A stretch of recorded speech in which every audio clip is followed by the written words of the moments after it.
Next audio video বলছে, দেখো important, সময় বেশি নেই, একদম বেশি কথা বলে লাভ নেই।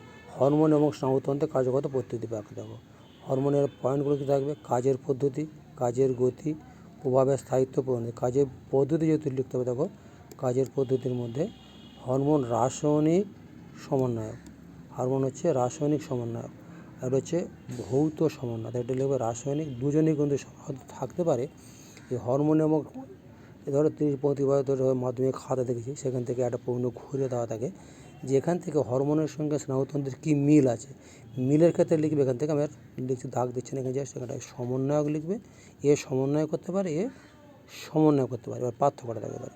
কাজের গতি, হরমোনের কাজ মন্থর, এই হরমোন সম্বন্ধে একটা ভিডিও আছে সম্বন্ধে, আর স্নায়ুতন্ত্র সম্বন্ধে একটা ভিডিও, অডিও ভিডিও আগে করা আছে, দেখবে। মন্থর এবং ক্রমান্বয়, এটা হচ্ছে দ্রুত, পায়েতে কাঁটা ফুটুক যাই হোক সঙ্গে সঙ্গে তুমি জানতে পারবে। এই কাজটা খুব দ্রুত হয় এবং তাৎক্ষণিক, সঙ্গে সঙ্গে এর কাজ, সঙ্গে সঙ্গে কাঁটা পড়লে সঙ্গে সঙ্গে পাটা উঁচু করে নেবে। হরমোনের এই প্রভাবের স্থায়িত্ব, হরমোনের প্রভাব দীর্ঘস্থায়ী, এই সম্বন্ধে একটা ভিডিও করেছিলাম। হরমোন খুব ধীরে ধীরে স্লো হয়, আস্তে আস্তে হয়, কিন্তু এর প্রচণ্ড স্টেডি। আর স্নায়ুতন্ত্রের প্রভাব ক্ষণস্থায়ী, সঙ্গে সঙ্গে হলো, সঙ্গে সঙ্গে কাজ মিটে গেল। আর পরিণতি কী, কাজ শেষ হয়ে গেল, হরমোন নষ্ট হয়ে গেল। আর এই হচ্ছে কাজের, স্নায়ুতন্ত্র কাজের শেষে যে অপরিবর্তিত থাকে, কাজের শেষে এটা অপরিবর্তিত থাকে, অপরিবর্তিত থাকে। আচ্ছা, এবার তোমার আসছে তোমার খুব ইম্পর্টেন্ট, সবকটাই ইম্পর্টেন্ট, কোনোটা বাদ নেই। সংশ্লেষিত কৃত্রিম উদ্ভিদ হরমোনের কৃষিকাজে দুটি ব্যবহার। যা বলছি সবগুলো ইম্পর্টেন্ট, কোনোটা 2025-এ পড়েনি, পড়লে আমি বলে দিতাম, এগুলো সবগুলো ইম্পর্টেন্ট প্রশ্ন। গোলাপ, জবা, যেসব গাছ বীজ উৎপন্ন করে না, আমরা ধরো গোলাপ গাছের ডাল বসিয়ে বসালাম, জবা গাছের ডাল বসিয়ে বসালাম, কিন্তু ওখানে যে বীজ হবে সেই বীজ থেকে বসাতে গেলে তো হবে না, সময় লাগবে অনেক, তাহলে এটা যে বীজ উৎপন্ন হয় না। সেসব গাছের শাখা কলম থেকে নতুন উদ্ভিদের সৃষ্টি করা যায়। অপরিণত ফলের মোচন বিলম্বিত করা, একটা ফল সহজে অপরিণত ফল ঝরে যাচ্ছে, কিন্তু এটা থাকলে, এই হরমোনটা মারলে এই গাছটা, ফলটা ঝরবে না, গাছটা বড় হবে এবং ফলটা বড় হবে। ধান, গম, কোনো একবীজপত্রী শস্যের ক্ষেত্রে অবাঞ্ছিত এবং চাষের পক্ষে ক্ষতিকারক যে কোনো দ্বিবীজপত্রীর আগাছা, যেখানে আগাছা সেগুলোকে দমন করা, এগুলো করে দেবে। বা কোনো অবাঞ্ছিত যে গাছপালা, যে গাছের গোড়ায় যেগুলো থাকে সেগুলোকে নষ্ট করে দেয়, তাহলে আমার গাছটা বাড়বে।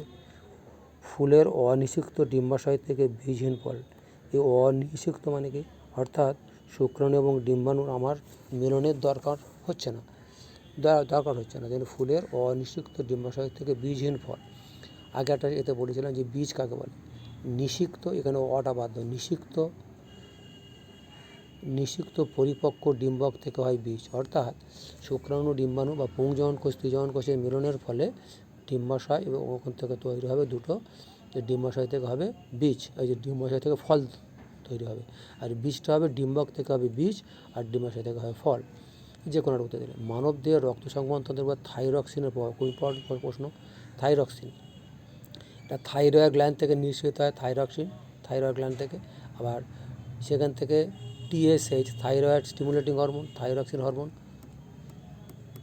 আবার এই থাইরক্সিন হরমোনকে নিয়ন্ত্রণের জন্য একজন পাঠায়, যে হাইপোথ্যালামাস থেকে আসে যে থাইরয়েড রিলিজিং হরমোন, থাইরক্সিনকে নির্দেশ দিল, সেখান থেকে থাইরক্সিন বলে এবার আসে, পনেরোটা আসে। এবার হৃদস্পন্দনের হার, রক্তচাপ বাড়ে, লোহিত রক্তকণিকার ক্রমপরিণতি, অর্থাৎ RBCগুলো আস্তে আস্তে আস্তে যখন বড়ো হয় তাতেই এ সাহায্য করে। আর মানবদেহে মৌল বিপাকীয় হার, BMR, basal metabolic rate, thyroxine হরমোনের প্রভাব, এবং থাইরক্সিন হরমোন মৌল বিপাকীয় হারকে বাড়িয়ে দেবে, যেহেতু হার্টবিট বাড়ছে। BMR বলে নিই, BMR হচ্ছে যে পুরুষদের ক্ষেত্রে বেশি, প্রতি ঘন্টায় প্রতি বর্গমিটার দেহতলের জন্য 40 ক্যালোরি, আর সেক্ষেত্রে ওদের ক্ষেত্রে 30 থেকে 35 কিলো ক্যালোরি, মেয়েদের একটু কম হয়। তার মানে এই নয় যে মেয়েদের কম হবে, যারা স্পোর্টসম্যান, যারা খেলে তাদের কিন্তু বেশি হবে।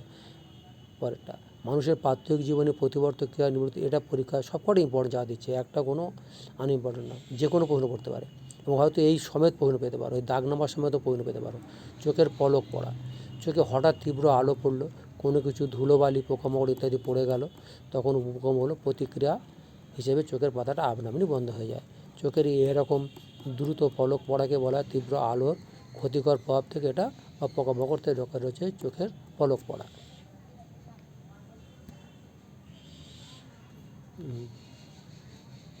এবার আরেকটা দেখানো হচ্ছে, দেখো কাশি। কাশি চোখে তো কাশি পায়, কেন হয় দেখ না, অন্যমনস্কভাবে খাওয়ার সময় অসাবধানে শ্বাসনালীতে খাবারের কণা ঢুকে গেলে হয়। গল্প করছে খোঁজ মেজাজে হা করে হাসছে, এদিকে খাবার শ্বাসনালীতে ঢুকে গেলে তখন কাশি পাবে।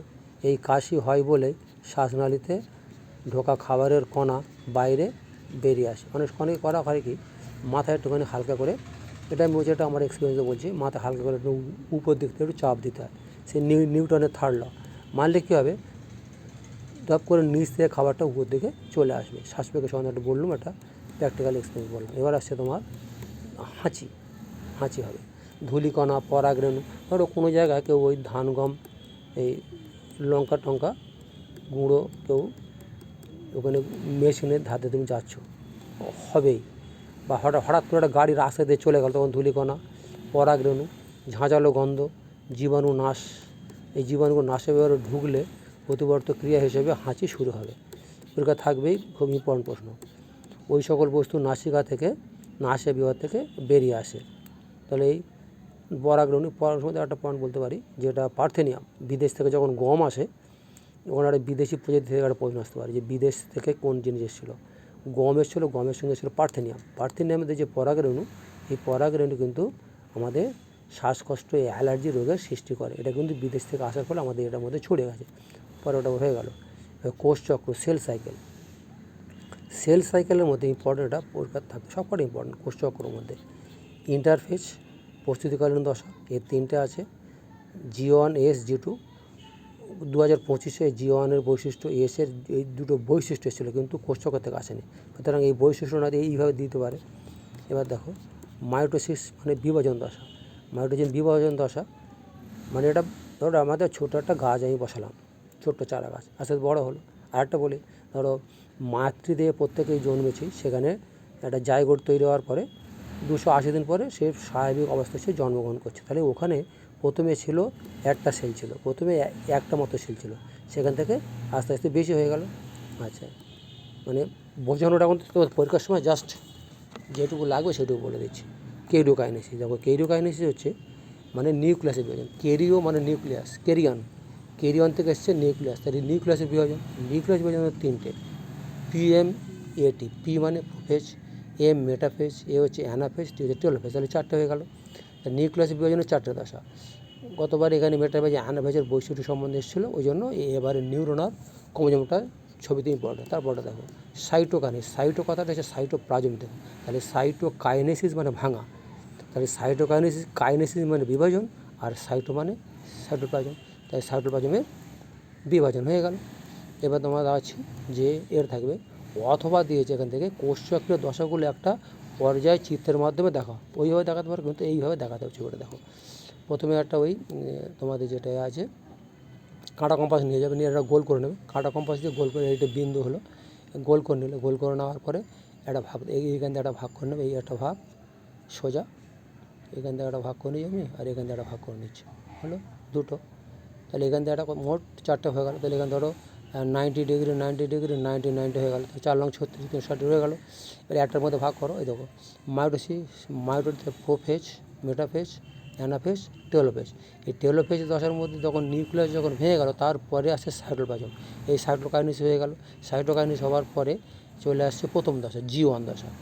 এবার G1 গ্যাপ 1 সিনথেসিস, এইখানে তোমার ডিএনএ রেপ্লিকেশন হয়, যদিও এটার মধ্যে আজকের নয়, শুধু এটা থাকবে, এটা পড়ে গেছে আগে। তাহলে G1, S আর G2 এই চক্রটা দিয়ে দিলে, তাহলে মাইটোসিস হয়ে গেল। দেখো এইখান থেকে শুরু করলাম, আস্তে এখান থেকে আসছে, এসে এই চলে আসছে, আর এখান থেকে এই টোটালটা, এখান থেকে টোটালটা যেটা আসছে এটা হচ্ছে ইন্টারফেজ। আগে ছবিটা দেখেছি, পরে চলে যাচ্ছে। এবার তোমার হচ্ছে মাইটোসিস, নির্দেশিত বৈশিষ্ট্যভিত্তিক মাইটোসিস, মিওসিসের কোষ বিভাজনের পার্থক্য দেবো। তাই পার্থক্য দেখা যাচ্ছে মাইটোসিস, এখানে বৈশিষ্ট্য মেন লাগবে, ক্রোমোজোমের বিভাজনের প্রকৃতি জানতে হয়। প্রকৃতি দেখা যাক, প্রকৃতিটা কী হবে। মাতৃকোষ থেকে দুটি অপত্য কোষের সৃষ্টি হয়, যার প্রতিটিতে মাতৃকোষের সমসংখ্যক ক্রোমোজোম থাকে। এটা বুঝে দিই, মানুষের ক্রোমোজোম সংখ্যা আছে 46, তাহলে 46 থেকে তাহলে কী হবে, এখান থেকে দুটো অপত্য থাকলে 23 হবে। আগে যেটা পড়েছিলাম যে ছেলেদের ক্ষেত্রে 46টা থাকে ক্রোমোজোম, 44 প্লাস XY। তাহলে এখান থেকে যখন এই অপত্য কোষ যখন হবে তাহলে 22, হচ্ছে না কেন, 22 প্লাস X, 22 প্লাস Y, এইটা আমার ধরে এই যে অপত্য কোষটা বললাম। আর এটা গেল এবার মিওসিস। এই বিভাজনে একটি মাতৃকোষ থেকে 4টি অপত্য কোষ সৃষ্টি হবে, যার প্রতিটি ক্রোমোজোম সংখ্যা হ্রাস পেয়ে মাতৃকোষের, সরি এইটা আমি ভুল বলেছি, মায়োসিসটা হচ্ছে তোমার 44 থেকে 44 থাকবে, এইটা ভুল বলেছি যখন কারণে ভুল বলেছি যে 46 থেকে 46টা থাকবে, যা আছে তাই থাকবে, দুটো অপত্য কোষ সৃষ্টি হবে যা থাকবে। অর্থাৎ আমাদের মাতৃদেহে জাইগোট হওয়ার পরে যখন আস্তে আস্তে বাচ্চারা যখন আস্তে বড়ো বাচ্চাদের প্রতিটা ছেলের মধ্যে 46টা ক্রোমোজোম, এটাকে সরি এটা বলতে ভুল করে বলেছিলাম।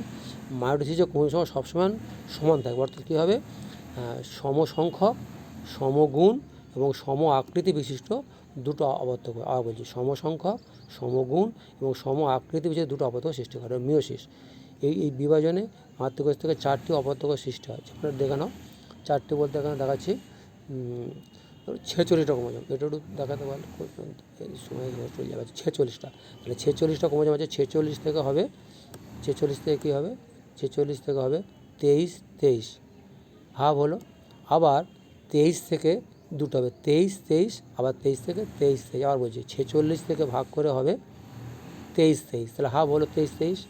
এই জায়গাটা হলো হ্রাস বিভাজন, আবার 23 থেকে হবে 23 আবার 23 থেকে হবে 23, এই তোমার এইটা হলো সমবিভাজন। তাহলে একটা মিওসিস কোষ বিভাজন সমান সমান হ্রাস বিভাজন প্লাস সমবিভাজন, এটা হলো। তারপরে দেখো উৎপন্ন অপত্য কোষের সংখ্যা।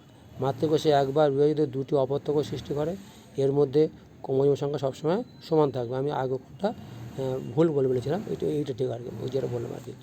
অর্থাৎ 46 থেকে 46 হবে, কমবে না। এখানটা কী হচ্ছে, মাতৃকোষ তাহলে দুবার ভাগ হলো, একবার বললাম দুবার, একবার হলো হ্রাস বিভাজন, একবার হলো সমবিভাজন, দুবার, একবার হ্রাস একবার সমবিভাজন।